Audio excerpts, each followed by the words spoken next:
I'm not gonna say that Eminem raps better than everybody, but I am gonna say that nobody raps better than Eminem, though. Like that's it. That's facts. That makes perfect sense, yo. That's the perfect line. You know what I'm saying? Damn, that's nuts. That shit fit Bars. perfectly.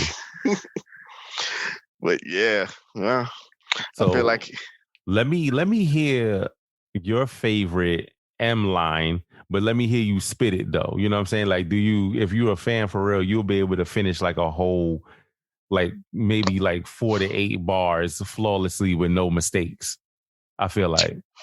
I feel like I should be able to too, but look, his lines be too complex, yo. And I know them, but I can't spit them. I start slobbing out the side of my mouth, and it start coming out, and I'll sound retarded on this joint. So I'm gonna just go ahead and say, nah. That's hilarious, man. I respect it though. I respect it. Hey, look, they don't call me Master Ripper for nothing. You know what I Oh mean? shit, the Master Ripper, yo. I forgot. I totally forgot about that fucking rap name, yo, Master Ripper. That is hilarious. Yo, what was those guys' name, man? Wasn't it? It was Chris and some light skinned dude with braids. And Bobby. I know Chris and Bobby. I can't remember the other guy's name though with the braids.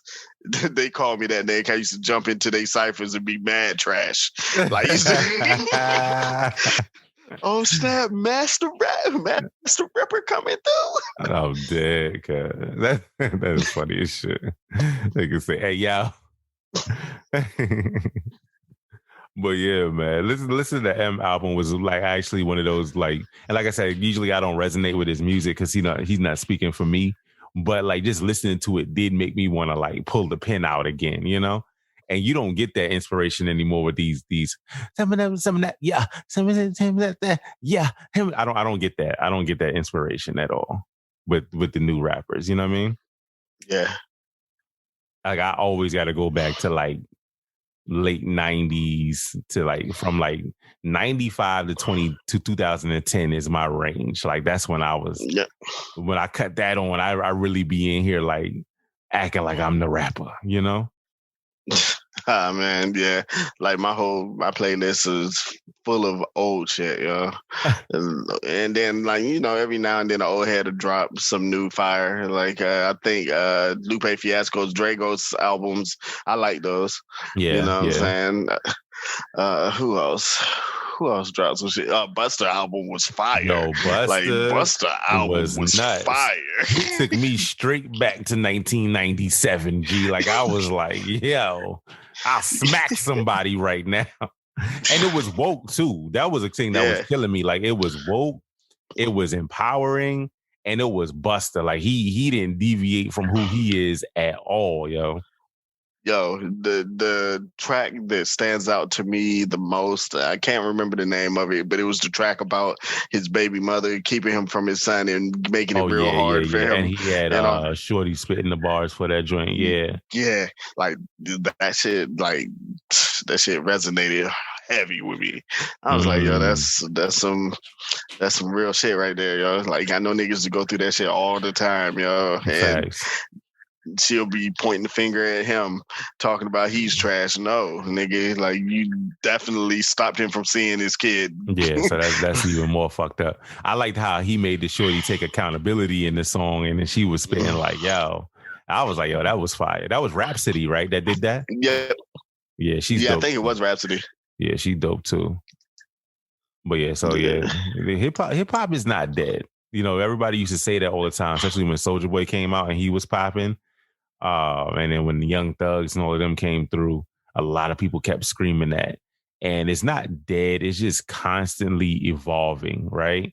So to be popular seems to be like the young man's game. You know, the kids run it. You know what I'm saying? As far as who's the one right now. But like when our legends like last as long as they do, I think that's so dope. You know what I'm saying? So to have a M, to have a J, to have a Nas, like that to me is fire.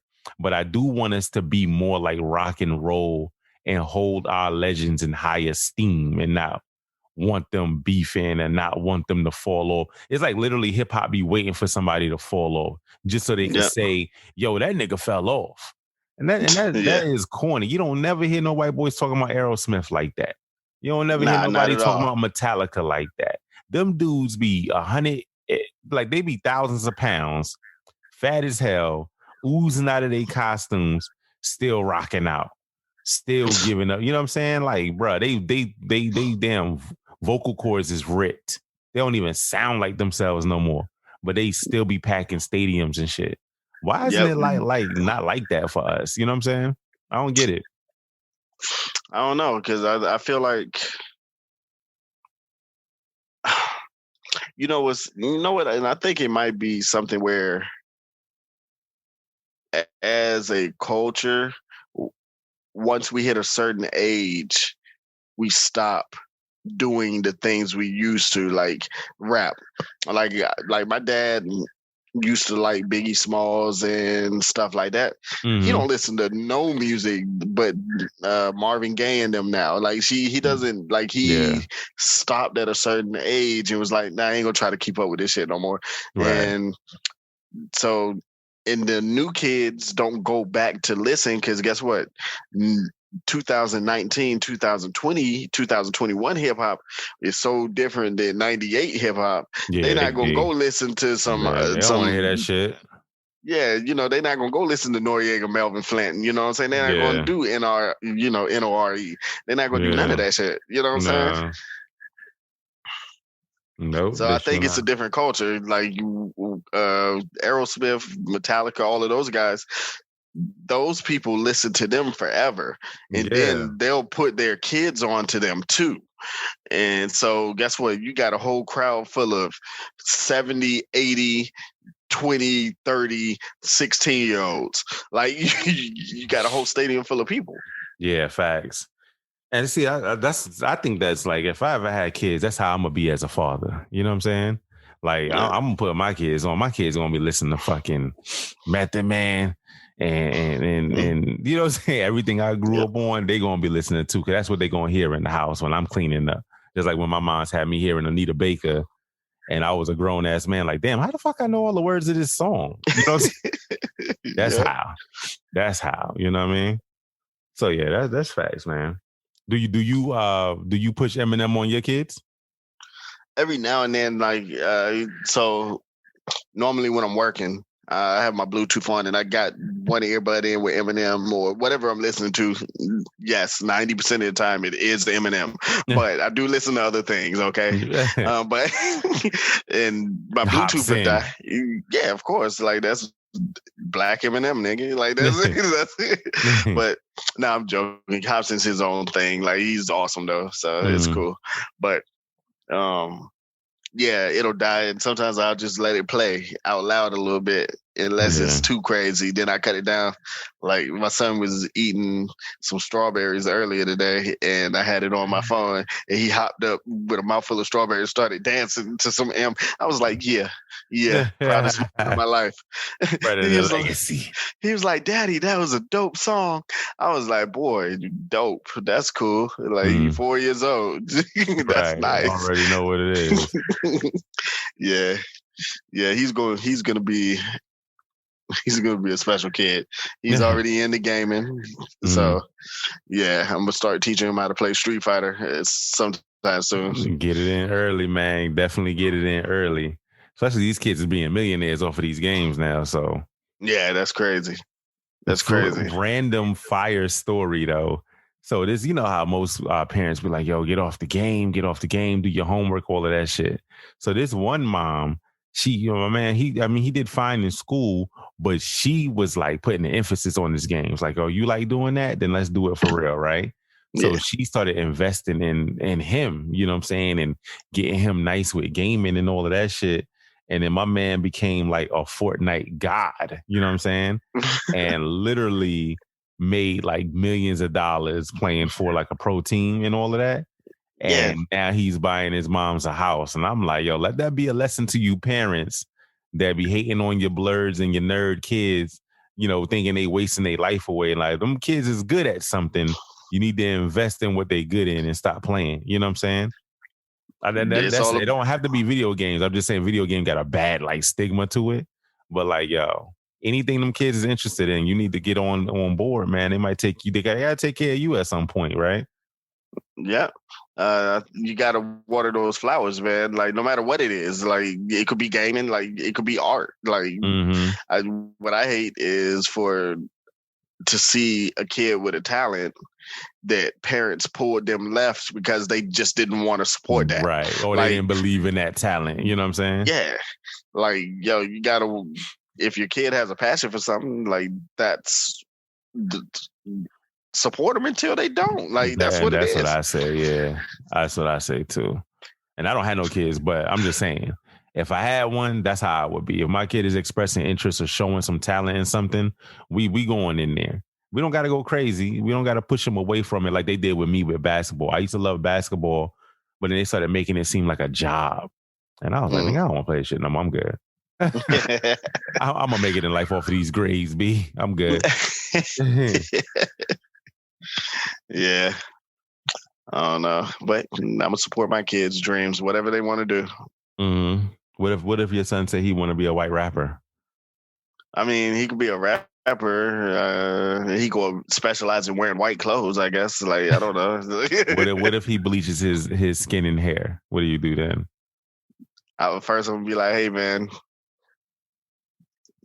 I mean, if he's over 18, like, yo, do you, yo, like, you a grown man. If that's what you want to do it. I don't care. I don't believe in controlling people like that. Like, if you grown and you old enough to make your own decisions, I give you my opinion on the situation. I'd be like, yo, I don't think you should do that. It didn't work that well for Michael Jackson. Like, I don't know. But I mean, it didn't, but it kind of did, Doug. That nigga was still a superstar too already. Nah, he was too big of a superstar when he started. Like, it was too late. He was already in the stratosphere. Turned himself into an Asian woman, and I was confused. Like an anime character. Yes, he turned himself into an Asian woman's skeleton. Like, oh shit. Yo, what's the peace, yeah, rest in peace to Mike Jack, man. One of the greatest of all time, entertainment wise. Yes, sir. What's the standout tracks on this new M joint though? What's the ones people should be like? Well, if they're not M fans, but you need to get them on board. What's the tracks you're gonna send them to listen like real quick? All right, Alfred's theme, Zeus, Nat, hold on, Discombobulated. I believe that's on this one. And let's see, this is more hot fire too. Hold on. Make sure I'm gonna get these names right, man. Look, I don't want to set y'all wrong because I mean, like, it's 16 songs. Oh, sorry, 15 songs and one skit, right? And a little Alfred Hitchcock like transition joints. Yeah, that was dope. Him keeping that macabre theme throughout the whole joint was fire to me. Yo, you know what I like though, in which I wish that because when it comes on, it says music to be buried by. Like if instead of doing a side A and a side B for music to be murdered by, the first one should have been music to be murdered by, and then the second one should have been music to be buried by. That should have been fire. Yeah, from cradle to the grave, man. All right, so. All right, so I'll tell you my favorite tracks: Alfred's theme, Book of Rhymes. Nat is the one with the music video, but like first. You say what? I said, but it's trash. Nah, not even. Don't okay. Me like that. All right, I'm just saying I didn't know if you liked it or not. You know I liked it. This is the shit that I'm talking about, right? But yo, he spazzed out on the last like 2 minutes of the song, man. Like crazy, like 3 different fucking instrumentals. It's crazy. 3 different cadences. It's disrespectful to all life on earth. Zeus, yeah, discombobulated and tone deaf. Oh yeah. All right.